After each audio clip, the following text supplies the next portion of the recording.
Bem, como o Cristiano disse, eu vou apresentar em português, espero que não se importem. Em caso de dúvidas, estou disponível para responder quer em português, quer em inglês. O título da minha apresentação é Emotional Intelligence and Conflict Management in Youth Athletes, Considering Their Educational Qualifications Aged Between 15 and 19 Years Old. Eu começo então por fazer um breve resumo daquilo que vou apresentar. Vou apresentar a introdução, os objetivos, o método, os resultados, uma ligeira discussão e a conclusão deste estudo. Na introdução, começo por falar da inteligência emocional, de uma forma muito breve, que foi definida como a capacidade que um sujeito tem de compreender, expressar, exprimir e perceber as suas emoções, segundo Leite, em 2019, e também se pode definir como a capacidade de monitorar os seus próprios sentimentos e emoções próprios e alheios, assim como diferenciá-los e utilizar essa informação para guiar o nosso pensamento e a ação, segundo Salovey e Meyer, em 1990. Assim, desta forma, a inteligência emocional costuma ter um papel muito importante naquele que é o âmbito da ciência do desporto, tornando relevante este aliar da inteligência emocional às ciências do desporto. A inteligência emocional, segundo Meyer e Salovey, em 2007, também houve uma necessidade de procurar encontrar um ponto em comum com um conjunto de capacidades e destrezas mentais, começando por definir que estes deviam se enquadrar em 4 grupos de habilidades: a percepção e identificação da emoção, a facilidade emocional, a compreensão da emoção e a regulação emocional. No que toca à gestão de conflitos, o conflito pode definir-se como uma propriedade das interações humanas, segundo Giddens, e é um processo que é transversal a todos os níveis da vida humana. Acontece numa escala tanto macro como micro e está incluído aos níveis pessoais, interpessoais, intergrupais, intragrupais, familiares, isto segundo Gonçalves. Deixei aqui uma breve explicitação de quais é que são os princípios essenciais à gestão de conflitos, segundo Raim, por causa do modelo que foi usado no nosso estudo, em que se centravam na aprendizagem e eficácia organizacionais, nas necessidades das partes e nas questões éticas. Ou seja, é esperado que exista uma aprendizagem organizacional ao longo da vida que conduza a uma maior eficácia, a longo prazo também, e faz com que as nossas estratégias de gestão de conflitos realcem o pensamento crítico e inovador. As nossas estratégias também devem ser delineadas para a satisfação das necessidades e expectativas de ambas as partes, ou de alguma delas, também podemos analisar aqui um bocadinho na abordagem que foi tomada em conta. Também é essencial que na definição dos problemas e da resolução dos mesmos haja uma necessidade de definir as consequências desta resolução a nível ético. Tal como eu estava a mencionar, a abordagem bidimensional de Raimi e Bonhomme aborda os interesses quer do próprio, quer pelo outro, numa escala de baixo a elevado. Esta engloba 5 níveis: a evitação, a anuência, o compromisso, a integração e a dominação. No nosso estudo, nós procuramos mais os extremos e o meio, ou seja, focamos mais na anuência, na dominação e no compromisso. Passando então para o estudo, a nossa pergunta inicial foi se a inteligência emocional e a gestão de conflitos no contexto esportivo estariam relacionados, isto nos escalões de formação, e se sim, de que forma, o que nos trouxe ao objetivo geral, que seria avaliar a inteligência emocional e a sua relação com a gestão de conflitos em atletas de formação, na modalidade de futebol, nos escalões de juvenil e júnior, ou seja, dos 15 aos 19 anos, em contexto competitivo. De um ponto de vista específico, delineamos que então era necessário verificar se existiam diferenças em relação às competências da inteligência emocional, considerando as suas habilitações literárias, se existiam diferenças no que diz respeito à sua capacidade de gestão de conflitos com base nas suas habilitações literárias, e verificar se efetivamente existia realmente uma relação entre a inteligência emocional e a gestão de conflitos. Para isso podemos contar com 56 atletas, 31 que possuem idades entre os 15 e os 17 anos e 25 entre os 18 e os 19. Deste total de 56 atletas, 15 tinham concluído o ensino básico, 41 já tinham o ensino secundário. A nível de método, nós nos materiais conseguimos utilizar 3 questionários diferentes. Utilizamos o questionário de competência emocional do Vladimir Tatsics, que foi adaptado para a população portuguesa, onde foi realizado o estudo por Faria e Lima Santos, que inclui um total de 45 perguntas, avaliados numa escala de Likert de 6 pontos, entre nunca e sempre. E avaliavam 3 dimensões da inteligência emocional, nomeadamente a percepção emocional, a expressão emocional e a capacidade de lidar com a emoção. Também aplicamos um questionário sociodemográfico e também construímos e aplicamos o questionário breve sobre a capacidade de gestão construtiva de conflitos, num total de 17 itens,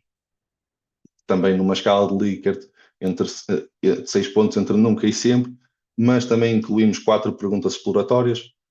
para fazer uma pequena pesquisa a nível qualitativo, se justificasse. A nível de procedimento, então, fizemos uma revisão detalhada da literatura, construímos o questionário, pedimos um parecer à Comissão de Ética da nossa universidade, que é a Universidade Fernando Pessoa, difundimos este estudo junto de clubes desportivos, entregamos as declarações de consentimento e de assentimento informado aos participantes, administramos os materiais e fizemos uso da estatística para conseguirmos, então, chegar a alguma conclusão. Então, no que diz respeito à verificação de diferenças relativamente à inteligência emocional, tendo em conta as habilitações académicas dos atletas, verificamos que quão mais desenvolvido fosse as habilitações literárias do atleta, do sujeito, melhores seriam as suas capacidades de inteligência emocional. O que foi de encontro àquilo que também tinha sido pesquisado anteriormente por um dos autores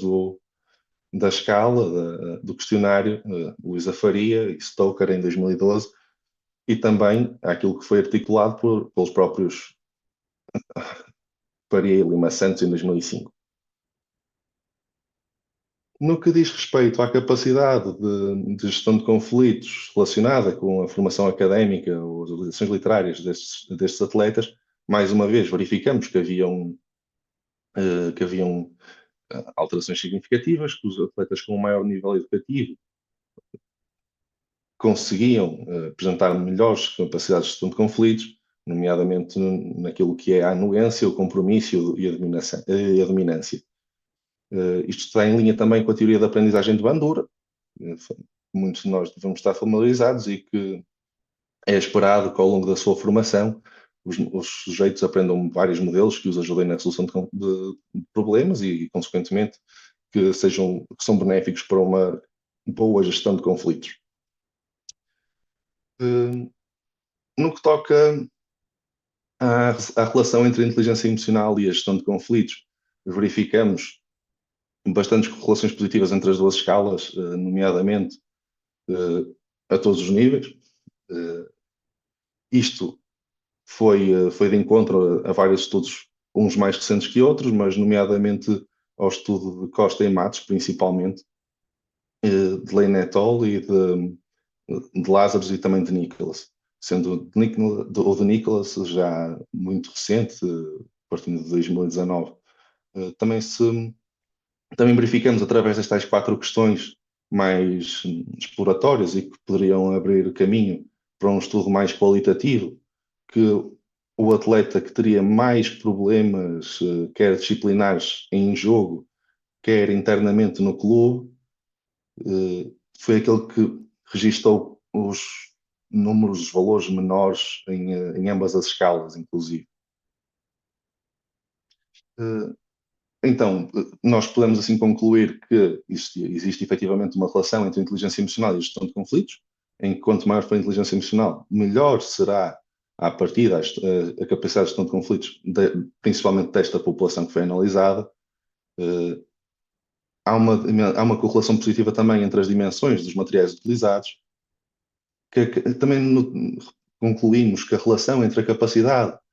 para lidar com a emoção, a capacidade da expressão emocional e da percepção de emoção, com o compromisso e com a anuência, apresentam valores realmente muito elevados, em que a dimensão do compromisso tem uma relação realmente elevada com a capacidade de lidar com as emoções, que os atletas com qualificações, com as habilitações literárias mais altas, mostraram sempre melhores resultados a lidar com conflitos. Também verificamos que quanto maiores as suas competências emocionais, estas vão estar relacionadas com as suas habilitações académicas, tal como proposto por Mayer e Solovey, e parece que nos desportistas com maior formação académica tivemos também uma maior capacidade para lidar com estas emoções, para perceber estas emoções e, de uma forma geral, com as suas competências emocionais totais. Na parte de expressão emocional, por acaso, pudemos verificar que não estava tão elevado e tão destacado como estas outras competências. No entanto, a partir das respostas abertas, podemos compreender que os participantes atribuem também a culpa dos seus conflitos, raramente a eles próprios, costuma ser mais ao outro, nomeadamente o árbitro ou o adversário, e a resolução dos conflitos passa entre eles próprios, o outro, mas muitas vezes com um mediador, que costuma ser o árbitro, ou o diretor do clube, ou até o treinador. A construção e estudo das qualidades psicométricas deste questionário que nós construímos também foi positiva, um alfa de Cronbach de 0.904 para as três escalas, em consentimento, compromisso e dominância. Então, de um ponto de vista prático, podemos utilizar este estudo para compreender o estado atual destes atletas e assim perceber o trabalho futuro que poderíamos fazer para melhorar e ajudá-los a facilitar a sua vida, quer a nível desportivo, quer a nível do dia a dia. Algumas das limitações que tivemos foi o acesso aos participantes, os clubes não eram muito receptivos a terem alguém a abordar diretamente os seus atletas. Também havia as ideias erradas, segundo o campo da psicologia, em que vários pais também não o queriam. De um ponto de vista prático, podemos ver que ainda há um longo caminho a percorrer na importância do treino, que não físico, e do ponto de vista qualitativo, gostaríamos de ter tido melhores resultados. No entanto, as respostas foram demasiado curtas para que houvesse validade científica nestes. Agradeço pela vossa atenção. Tenham aqui o meu e-mail caso pretendam contactar futuramente. Muito obrigado